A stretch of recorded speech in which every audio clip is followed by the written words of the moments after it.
Vous recherchez une imprimante 3D à filament, mais vous ne savez pas laquelle choisir?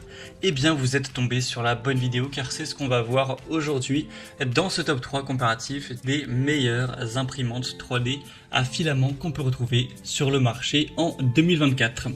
Alors il y a pas mal d'avantages à se porter vers une imprimante 3D qui fonctionne avec filament.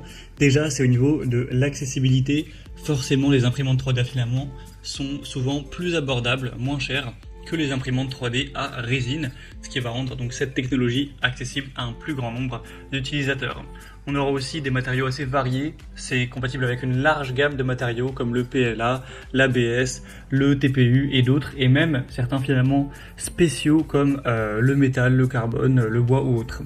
On aura une assez grande facilité d'utilisation, ça convient aussi bien aux débutants qu'aux experts grâce à des interfaces conviviales, des fonctionnalités intuitives comme le nivellement automatique et les écrans tactiles.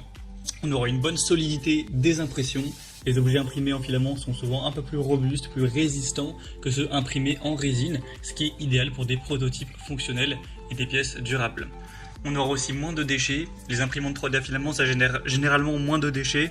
Elles sont plus propres à utiliser que les imprimantes 3D à résine, donc ça réduira les besoins de post-traitement. On aura une meilleure sécurité dans le sens où il y aura moins de manipulation de produits chimiques dangereux comparé aux imprimantes à résine. Une maintenance qui sera aussi un peu plus facile, une vitesse d'impression qui peut être plus importante, surtout avec des modèles assez haut de gamme qui offrent des bonnes vitesses d'impression. On aura aussi un côté personnalisé, facile à modifier, à personnaliser avec des pièces, des accessoires disponibles sur le marché. Et on aura aussi une bonne réparabilité.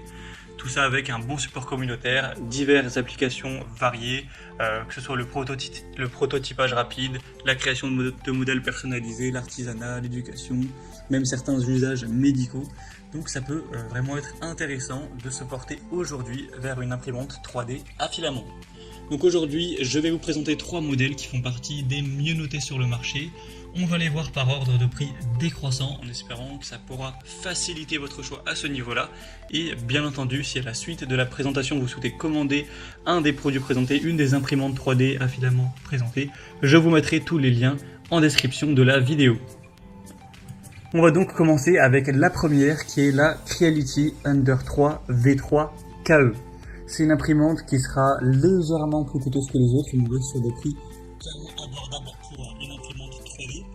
Un modèle très bien noté à 4,4 étoiles sur 5 en moyenne, sur quand même plus de 1300 évaluations totales, donc c'est vraiment un très bon point.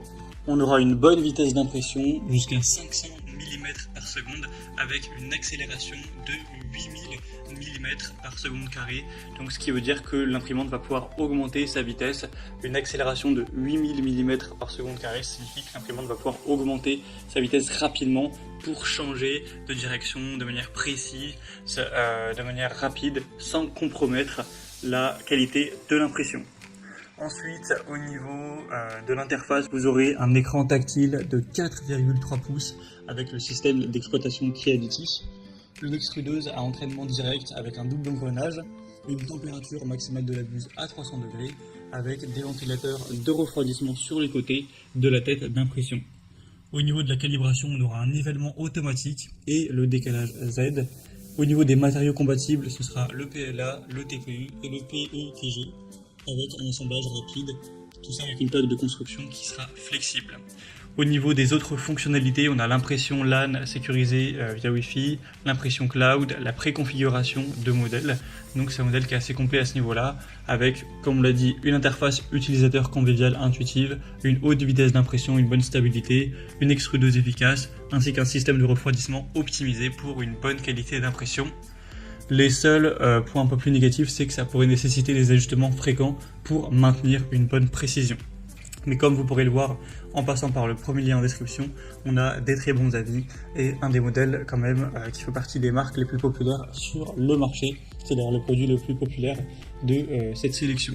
Après, si vous trouvez le prix nettement trop élevé pour votre budget, il existe toujours la Creality Ender 3 V3 SE cette fois, qui est quand même à environ presque 80 € moins cher. Donc ce sera plus intéressant pour un plus petit budget. On va passer maintenant au deuxième modèle qui sera la Elegoo Neptune 4.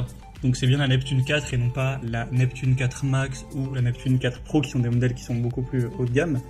Cette fois-ci, donc avec la Neptune 4, on a un prix plus bas que pour la Creality Under 3V3 KE. De très bonnes évaluations à 4,4 étoiles sur 5 sur 500 évaluations clients. Donc c'est très bien noté également.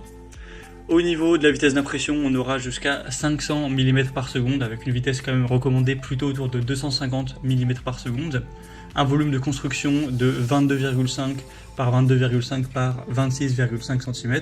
Une extrudeuse à entraînement direct, à double engrenage également, avec une température maximale de la buse de 300 degrés. Pour le nivellement, on sera à 11 par 11 points d'auto-nivellement. Des ventilateurs à roulement à billes pour une dissipation efficace de la chaleur, donc un bon refroidissement. Un clipper avec un processeur quadricœur ARM 64 bits à 1,5 GHz. Les matériaux compatibles, c'est assez complet, hein, ABS, PLA, PETG, TPU, nylon. On aura un assemblage assez facile avec des composants qui sont préinstallés. Et au niveau des autres fonctionnalités, on aura une compensation de la résonance, une avance de la pression ainsi qu'une plateforme magnétique PEI. Donc les points forts de celle-ci, c'est une grande vitesse d'impression, une extrudeuse performante pour une large gamme de matériaux, un refroidissement efficace et un niveau de lit précis et facile.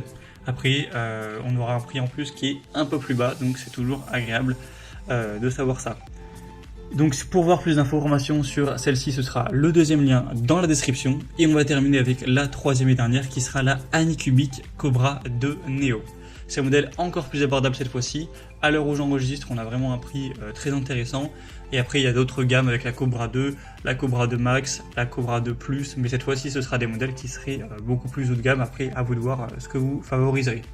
On a des très bonnes évaluations à 4,3 étoiles sur 5 sur plus de 1000 évaluations au total. Vous aurez une vitesse quand même plus faible cette fois-ci, donc jusqu'à 250 mm par seconde, avec une vitesse recommandée à 150 mm par seconde. L'accélération sera plus faible aussi à 2500 mm par seconde carré.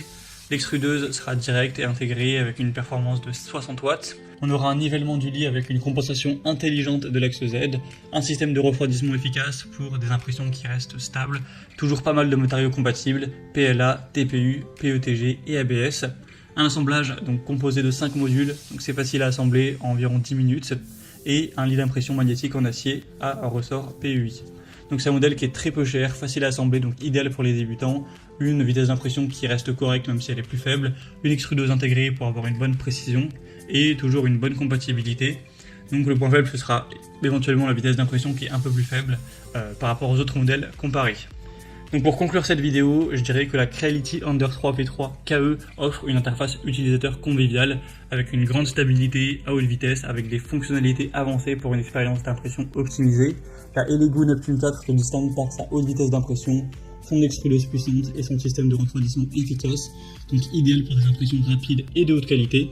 Et la Anycubic Cobra 2 Neo est une excellente option pour les débutants grâce à son assemblage facile, sa compatibilité avec divers matériaux et sa qualité d'impression stable. Donc voilà, chacune de ces imprimantes 3D à filament possédera des caractéristiques uniques qui répondront à différents besoins, allant des utilisateurs plus novices aux plus avancés qui vont chercher des performances un peu plus élevées. Donc à vous de voir ce que vous priorisez là-dedans. En tout cas, comme j'aurais pu vous l'indiquer, il y a tous les liens en description de la vidéo vers chacun des produits présentés en fonction de leur ordre d'apparition. Donc si vous souhaitez commander une de ces imprimantes 3D à filament ou aller voir plus de détails sur une, telles que les évaluations clients ou plus d'infos techniques, cliquez dès maintenant sur les liens en description. Moi j'espère que cette vidéo a pu vous faire gagner du temps pour ce choix. Je vous souhaite de passer une bonne fin de journée ou une bonne fin de soirée et je vous dis à très vite dans d'autres comparatifs sur la chaîne Bien Chez Soi.